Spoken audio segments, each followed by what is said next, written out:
5 RNR paling seram di Malaysia, bahagian 2. 5. RNR Sungai Perak.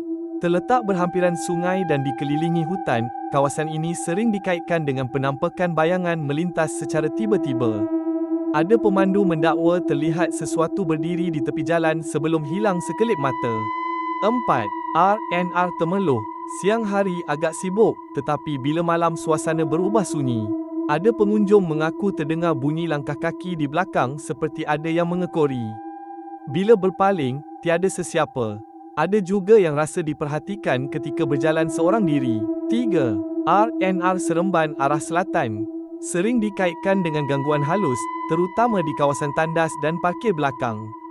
Ada yang rasa diekori dari jauh, dan ada juga yang terdengar suara berbisik ketika bersendirian.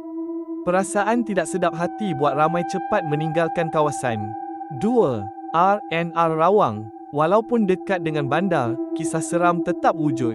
Pemandu pernah nampak bayangan hitam berdiri di tepi jalan berhampiran RNR ini, seolah-olah memerhati kenderaan yang lalu. Lebih pelik, kejadian sering berlaku lewat malam pada waktu hampir sama. 1. RNR Gurun Kedah. Pernah diceritakan tentang kelibat wanita berkebaya merah yang muncul di sekitar kawasan RNR Gurun pada waktu malam. Dia sering dilihat berdiri di tepi parkir atau berjalan perlahan di bawah lampu malap. Ramai pemandu mendakwa ternampak sosok itu dari jauh, tetapi apabila dihampiri, wanita tersebut hilang begitu sahaja.